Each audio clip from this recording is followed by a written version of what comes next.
Hello, everybody, and welcome to another episode of the Purpose Vision Future Show. Thank you for sticking around and watching. My name is Amanda Heel, and I'm coming to you from Canberra, Australia.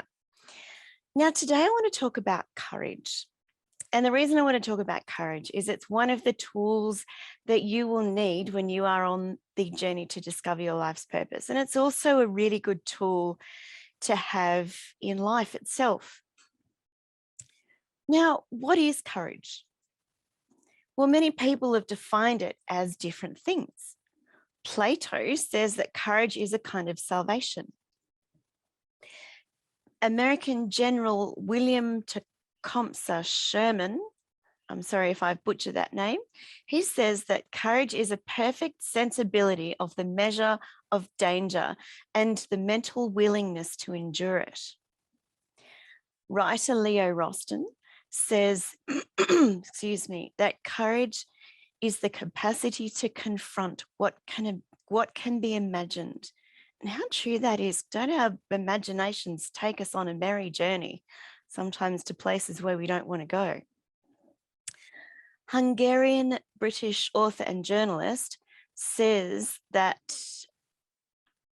courage is never to let your actions be influenced by your fears. And my favorite, Mark Twain, says that courage is resistance to fear, mastery of fear, not absence of fear. Excuse me, I think I'm coming down with a cold. I do apologize.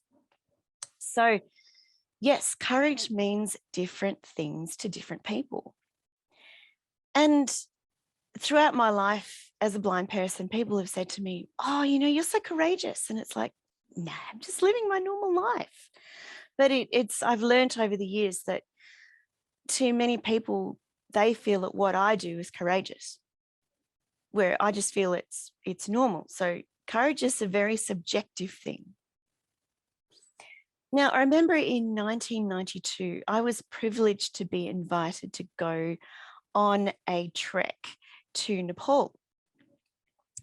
And that trek was organised by the Guide Dogs Association of New South Wales and ACT. And they organised that trek because they wanted to give people of different ages and different levels of vision sorry, I'm just checking the time. They wanted to give people of different ages and different levels of vision the chance to go trekking and to improve their mobility skills. And they also wanted to show the sighted community that as blind people, we like to do the same sorts of things that they do. We like to go on holidays, we like to go on adventures, we like to take a bit of a risk, some of us. Yeah, so there were 8 of us in the group, and the vision impaired contingents consisted of Ched Towns and his brother John. Ched, unfortunately, is now deceased. Narelle Head, Marjorie Roberts, who is also now deceased, sadly, and me. And the sighted contingent consisted of Glenn Butterworth, who was then I'll tell you about them later, Glenn Butterworth and John Gittos. And we were also accompanied by a film crew because they thought it would be a great thing to make a movie about blind people trekking in Nepal.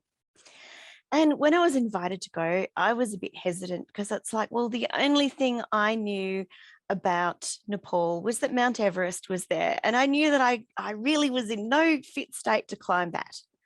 But after talking to Glenn about who was going and what we would be doing, I decided I would go.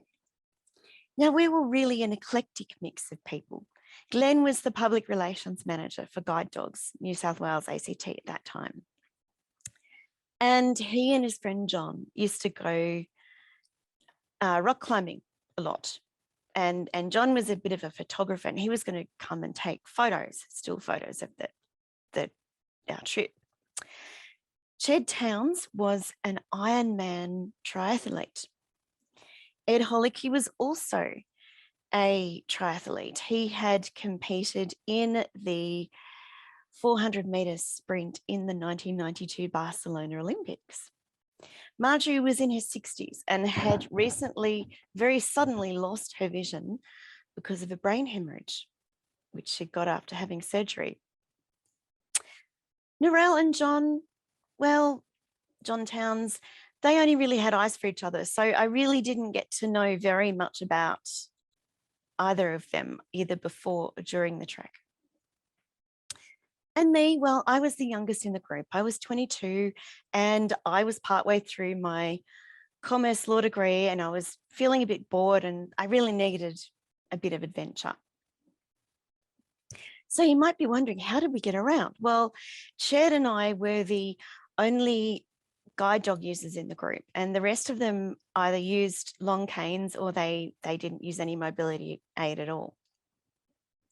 And we couldn't take our guide dogs with us, obviously, going from Australia to Nepal. Well, we could have taken them, but we wouldn't be able to bring them back without going through quarantine and all sorts of other issues. So we couldn't take our guide dogs with us.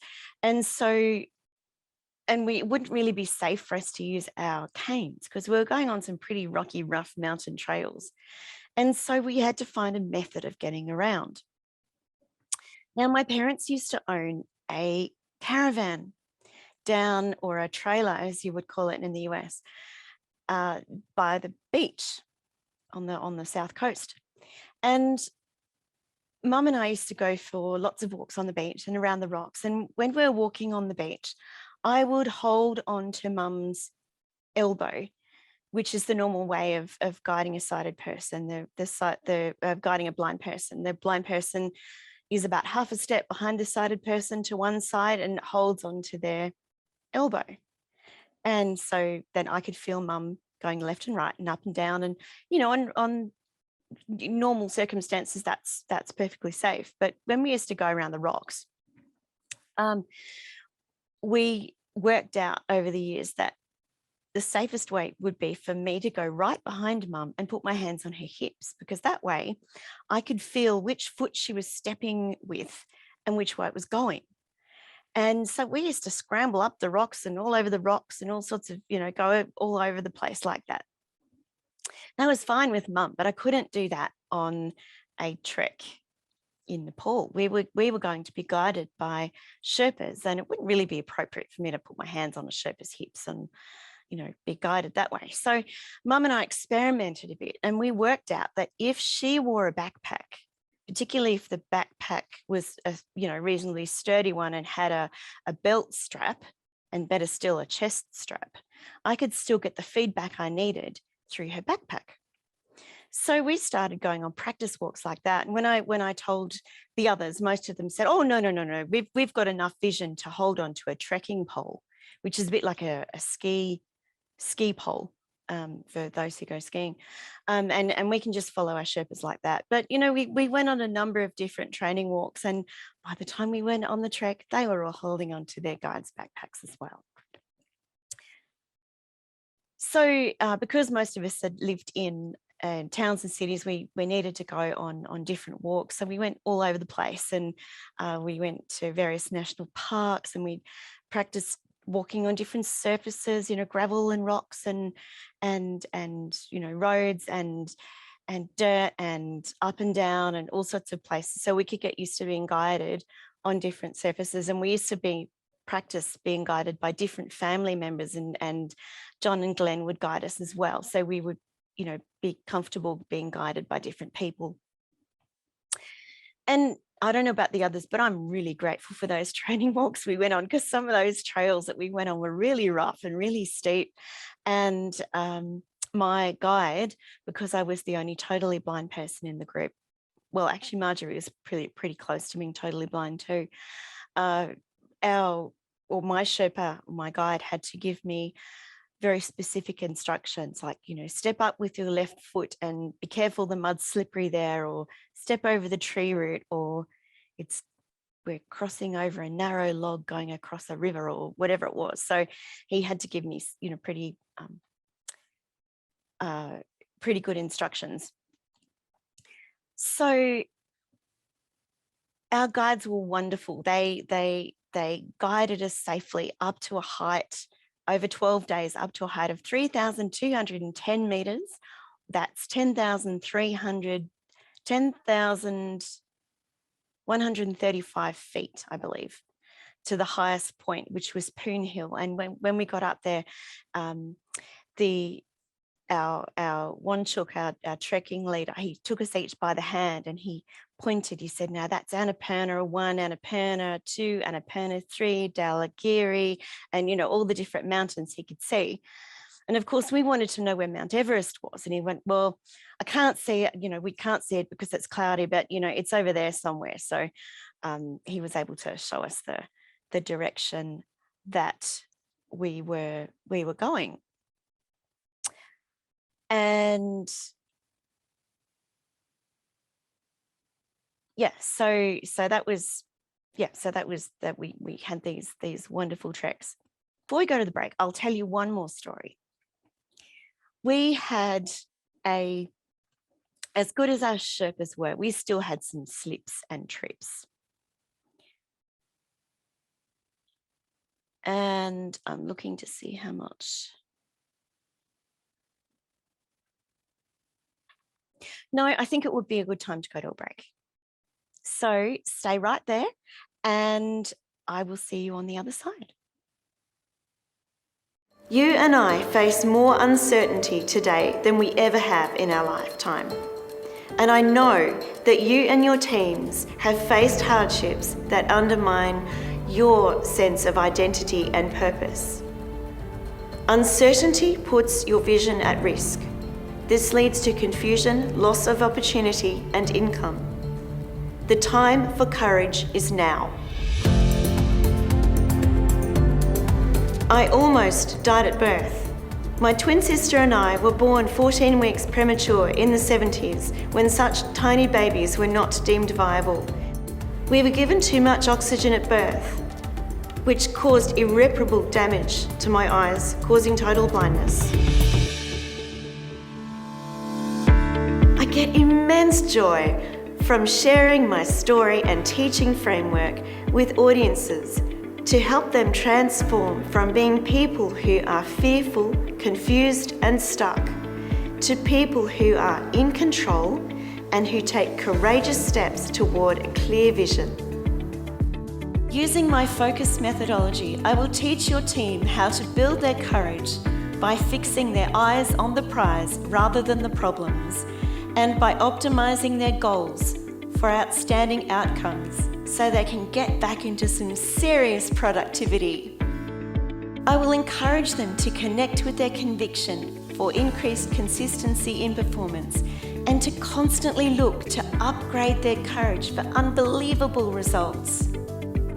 Lastly, I will show your team how they can see their success by putting their courage into action.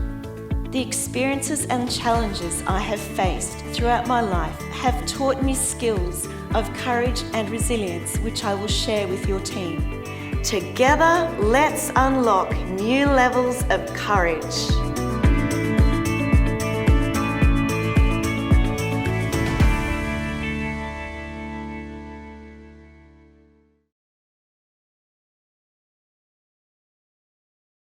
Hello and welcome back to the Purpose Vision Future Show. And thank you to our lovely sponsors. Now, if you would like to donate, please do so because that makes our broadcasts possible. So you can do that by going to WYTV7.org. That's WYTV7.org. And I just did that yesterday myself, and it's very easy. So please go off and donate when the show's over. And thank you very much. So before the break, we were talking about trekking in Nepal. And where the broader topic is that courage means different things to different people. And before we get on to the different meaning of courage for the different trekkers, I'd like to tell you one more story. As wonderful as our Sherpa guides were, I was telling you about them before the break, as wonderful as our guides were and as careful as they were, we still had a few slips and trips. because, you know, the trails were pretty rough. We were climbing up the sides of mountains. And so one of us, I can't remember who, decided that we would have a competition. And the person who had the most technical falls would buy everyone else a drink at the end of the trip.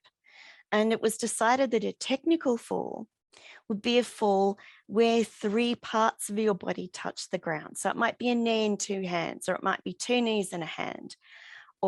And there was quite some debate as to whether 2 butt cheeks would count as 2 parts of the body. And we decided eventually that yes, they would. So if you fell on your butt and put your hand down as well, that would be a technical fall.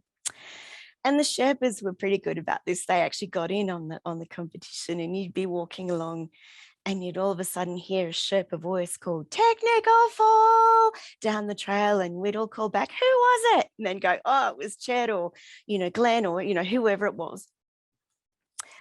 But we decided that Glenn, ironically, one of our sighted contingent, he won the competition because he slipped, and thankfully he wasn't guiding someone. He slipped and he fell over a very small drop, and he rolled down this little drop, and he touched the ground with his whole body. So we decided that he was the winner. He did twist his ankle a little bit, but thankfully he was okay. We had a rest day, and his ankle recovered enough to continue on the trek. And interestingly, while he was resting, he had brought some plasticine with him. And I don't know whether you guys have plasticine over there. It's kind of a bit like Play-Doh. And while he was sitting resting, he made a model of one of the mountains.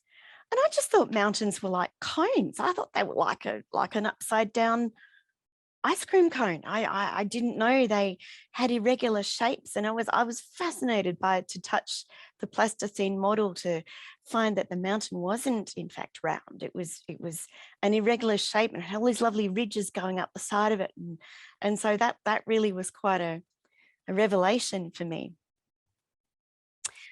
Now, courage, it meant different. I talked about the trekkers. I'm sorry, I'll start that again. I talked to the different people during and after the trek, and courage meant different things to all of us. Marjorie, for example, it took courage for her to come on the trek because she had to balance. She just lost her sight, and she had to balance or find the balance between being independent and being safe. So it took her a lot of courage to trust her Sherpa and to allow him to guide her and to do the things to keep her safe, because she was fiercely independent and she wanted to do everything on her own, but there were some things that she just couldn't. I remember Ched, big tough Iron Man Ched, it took courage for him to leave his wife Judy, because they had been married for 20 years, and he had lost his sight sort of at the beginning of that period, and so he'd become very dependent on Judy, and he also had to learn to trust his Sherpa, and he actually became quite tearful one day because he was telling us how much he missed her because she hadn't come on the trek. I didn't really talk much to the others about courage, but for most of us, I don't think it took a lot of courage. You probably won't believe this, but I don't think courage came into our minds very much along the trek. For me, being guided, I got quite used to that over the many years of following my mum all over the rocks and on our practice walks, and so it wasn't a big deal for me to trust my Sherpa. But for me, the thing that took courage most of all was we went whitewater rafting at the end of the trek. And my gosh, going through those whitewater rapids, that I think was the scariest thing I've ever done. And I wasn't very brave. I curled up in the middle of the raft, and I prayed very hard. And thankfully, ours was the only raft that didn't tip over in the rapids. So prayer works, guys. So, and it also took courage for me to sit on the neck of an elephant while it stood up in Chitwan National Park. That was kind of scary because an elephant's really high when you're sitting up on the top of it.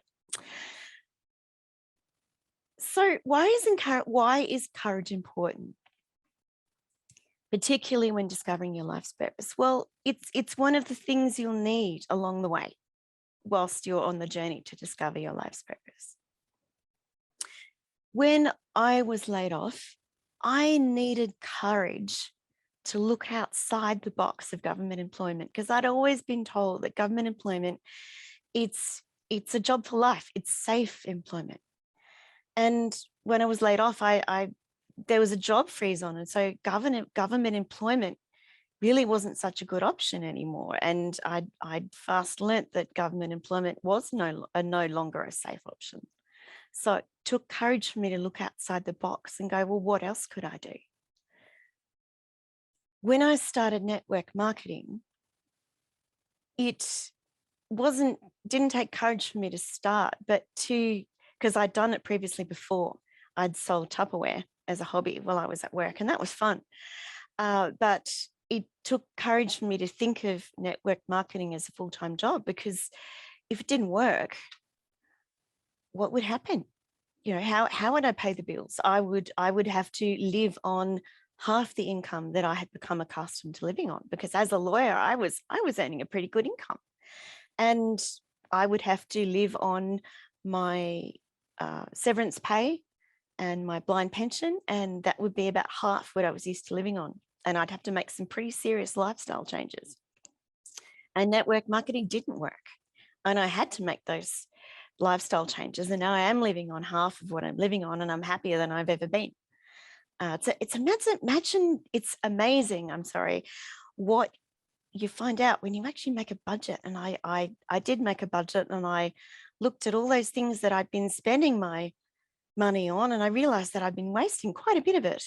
And when I cut out all those things I didn't need, and I still left a bit to, go on holidays, and, a bit to go out for dinner every now and then, and that sort of thing. I wasn't being absolutely completely frugal.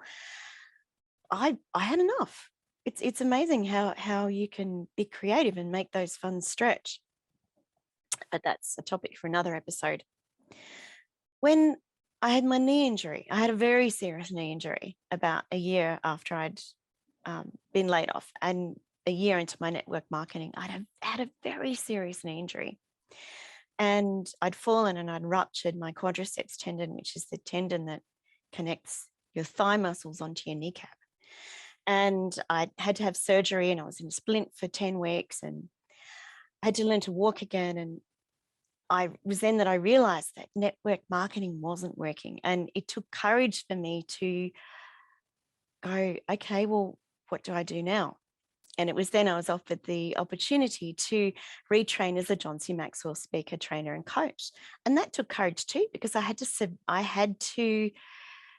savings that I'd saved up, and for a rainy day, or for to live on if things went more pear-shaped. And I had to invest about half those savings into that training, and I also had to go to America for a week to get certified. And when I became a coach, when I qualified as a coach, it took courage to believe in myself and my training and my skills when I started coaching others. And when I started writing books, when I wrote my first book and even my second book, the little voice in my head's going, who's going to read your book? Why would you write a book? Only special people write books. And besides, who's going to read what you've got to say? So it took courage to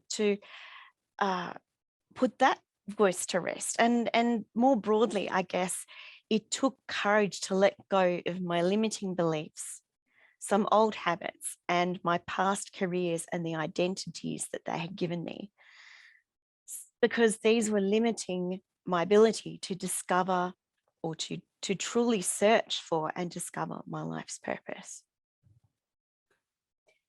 So what things do you need to let go of to truly allow you to discover your life's purpose?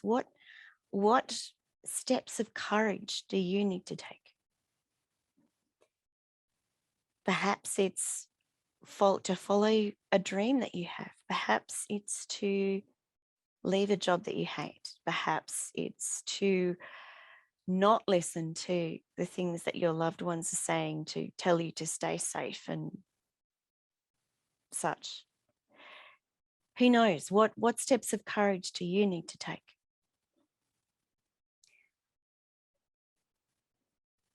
And I was going to close out the show, but I forgot to show you my book. This book, which has these stories in it that I have told you and many others, and it has exercises in it to show you how to take those steps of courage. And you can purchase this book at www.purposevisionfuture.com. That's purposevisionfuture.com. Now, if you are facing a challenge or a step of courage that you need to take, and it seems a little bit overwhelming, a little bit too big,